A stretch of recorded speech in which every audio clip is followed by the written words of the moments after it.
temprano, nuestra compañera Milagros Veras hizo mención, tras hablar del tránsito y del entaponamiento que producía hoy, sobre todo la aglomeración de gente alrededor del Centro Olímpico Juan Pablo Duarte. Vamos a decir la feliz razón que provocaba más tapones que los comunes. Y era el enorme acto de graduación del Instituto de Formación Técnico Profesional Infotep. Más allá de que pudiéramos tener otras ideas que pudieran implementarse algún día relacionadas a la formación técnico profesional, además de que nos gustaría mucho de que se rompiera el coto, el monopolio relacionado a la enseñanza técnico profesional, nos gustaría pensar que pudiera desarrollarse un gran mercado, así como ha crecido la oferta de las universidades privadas. Pero hay unas cuantas decenas de universidades privadas en el país reconocidas y que imparten una serie de carreras. Lo mismo sería interesante si ocurriera con el tema de la enseñanza técnico profesional, además del trabajo que hace Infotep, que claro está, hoy queremos valorar y queremos aplaudir, pero insistimos, falta todavía mucho por recorrer para tener una oferta no solo actualizada, sino adaptada a la verdadera necesidad del mercado. Por una razón muy simple. Una de las grandes distorsiones a la hora de crear un ejército laboral activo, como le conocen los economistas y los sociólogos cuando trabajan con el ELA, habría que agregar esas siglas, la capacidad de ese ejército laboral activo de estar capacitado, una letra C.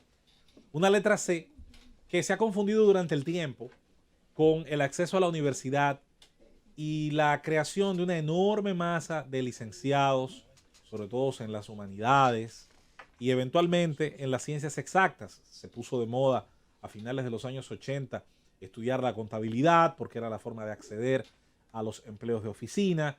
En los años 90 vinieron con la promoción de la carrera de la ingeniería en sistemas, una carrera que tristemente atrajo a mucha gente que pensaba que era el gran camino a la modernidad. Al final muchos de ellos terminaban capacitados en un montón de teorías que no eran ya aplicables a las tecnologías que el mercado sí imponía y que por quedarse en la obsolescencia, muchos apenas podían quedarse siendo a veces servicio técnico de equipos computacionales. Al final, muchas de las carreras en boga, de las carreras de moda, no pasaron de eso.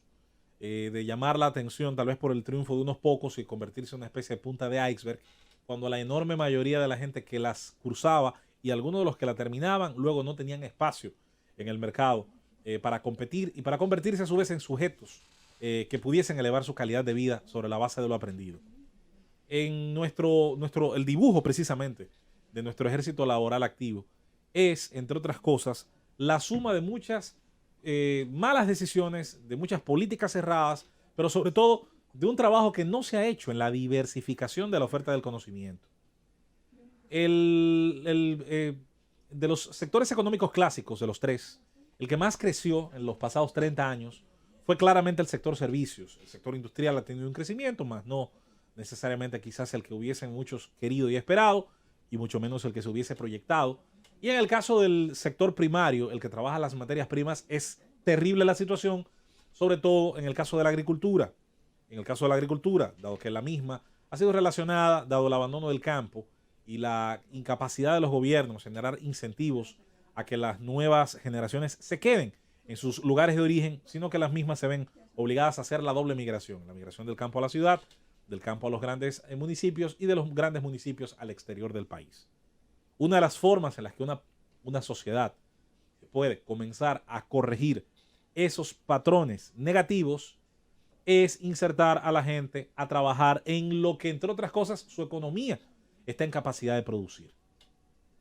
El sector de los servicios, sin ningún tipo de diseño, sin ningún tipo de política pública que originalmente fuera pensada, comenzó a incrementar las posibilidades de trabajar, ya sea desde una cocina, ya sea desde un lugar donde se instalan, o mejor dicho, desde donde se sale a hacer instalación de equipos en los hogares, la idea sobre todo de los call centers, entre muchos otros campos que la economía de servicios comenzó a abastecer y comenzó a generar como necesidad. La llegada de la telefonía celular, por ejemplo, incrementó otro campo donde aprender, sobre todo en el tema de la reparación y mantenimiento de equipos, pues comenzaba también a brindarle una nueva forma de ganarse la vida a muchos jóvenes.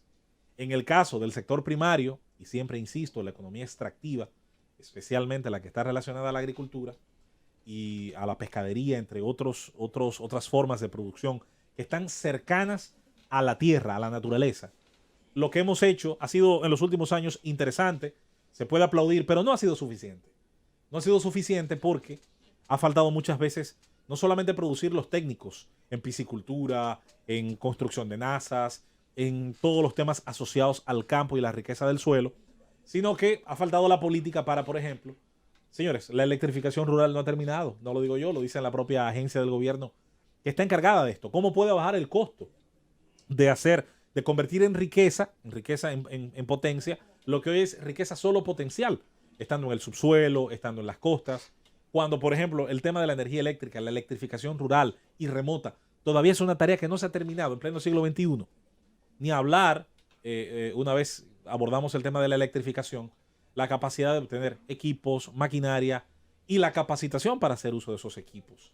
Todas las formas de abaratar la producción de alimentos, por ejemplo, o de agregados en muchos campos, en los países donde se ha logrado, ha tenido mucho que ver con simplemente lograr expandir al máximo la geografía nacional el acceso a esas tecnologías y que las mismas, el acceso, mejor dicho, a esas fuentes de energía, y que las mismas, una vez permiten conectar tecnologías que también permiten facilitar los procesos para crear riqueza, convierten los campos y los pueblos remotos, en lugares donde se puede vivir dignamente, donde la gente puede igual acrecentar su nivel de vida, acomodarse, adquirir bienes sin la necesidad de tener que marcharse de su lar nativo.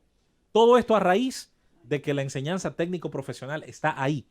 Una de las mayores economías del mundo, Alemania, y la que tiene el Made in, por cierto, más poderoso del mundo, esto es, el prestigio de lo que allí se fabrica, el sello de fabricación, le agrega más valor a lo producido en ese país que cualquier otro Made in. Y miren que hay sellos poderosísimos. ¿Por qué esto ocurre? Bueno, esto ocurre porque, entre otras cosas, ha habido una cultura de eficiencia a la hora de fabricar productos y de generar servicios en ese territorio señalado. Pero esto no ha caído del cielo, esto no ha venido de la nada. Esto ha ocurrido, entre otras cosas, porque la enseñanza técnico-profesional en esa nación es lo normal. La universidad se la pueden permitir, claro está, quienes teniendo más recursos económicos y habiendo deseado aspirar a ciertas carreras, a ciertos conocimientos, van a la universidad. Sin embargo, el grosor, la inmensa mayoría de quienes han salido de la escuela prefieren la enseñanza técnico-profesional a la hora de más rápido comenzar la carrera laboral. Es más, hay un ejemplo extraordinario en esa nación. Y yo sé que no todo lo que ocurra allá es extrapolable a territorio nacional. No todo se puede traer. Pero caramba, hay cosas que son dignas de al menos estudiar para que se imiten. La enseñanza secundaria de esa nación incluye, en el último de sus años, una pasantía durante todo el último curso en una empresa de características técnico-industriales o servicios. De forma que el empleador, que no tiene que pagar un salario por ese empleado, solo tiene que pagar el famoso meal money, el dinero de dieta y transporte, tiene una persona que está aprendiendo a trabajar y a la cual, cuando termine su estudio, es casi seguro que contrate. Quien está a su vez aprendiendo ese servicio va a ir al mercado laboral pudiendo colocar en su referencia y experiencia algo que es precisamente una de las paradojas de la oferta laboral dominicana. A usted se le exige una edad bastante tierna, muy joven, pero se le exige experiencia. Y ambas cosas son bastante ilógicas pedirlas juntas cuando usted no ha creado la estructura como esa que estamos citando y que caramba, por más Alemania que sea, no es imposible. No lo es. No lo es. Siempre hemos reclamado, y con esto concluimos nuestro comentario, que un país que conozca sus capacidades y sus necesidades es un país que puede hacer políticas públicas adecuadas. El próximo censo que se haga, no sé cuándo es que toca por ley, si estamos imitando a los norteamericanos con aquello de hacerlo cada 10 años, perfecto. El próximo censo nacional tiene que incluir el censo de negocios, tiene que incluir el censo comercial, tiene que incluir la contaduría de las capacidades productivas y diferenciarlas para saber, entre otras cosas, a qué se atiene la sociedad y los recursos humanos que estamos formando y que estamos pensando se pueden integrar a ese tejido productivo. Crear las condiciones, abaratar los costos, disminuir las barreras burocráticas o incluso las figuras impositivas innecesarias. Está más que demostrado que en naciones donde se redujeron diversos arbitrios e impuestos que eran, entre otras cosas, trabas al emprendedurismo y a la posibilidad de ampliar la base de empleos de una empresa mediana y pequeña, se terminó recaudando más, se terminó incentivando la generación de riqueza. Ojalá que esos 40,000, señores, que es una cantidad tan grande como el municipio de Padre de las Casas, se estaba haciendo el cálculo ahorita, una cantidad tan similar como la de ese municipio, que se esté graduando hoy en estudios técnicos profesionales, el mejor deseo para todos ellos, mi esperanza de que puedan integrarse y realizar sus planes de vida a partir de los conocimientos adquiridos, pero el deseo también de que los políticos de hoy y del mañana puedan generar políticas, las que faltan, para que todas esas personas y las que seguirán en ese transcurso puedan integrarse, crear trabajo y riqueza. Al final el progreso, el que tengamos, el que hayamos obtenido, no importa, es resultado y mérito del trabajo del dominicano.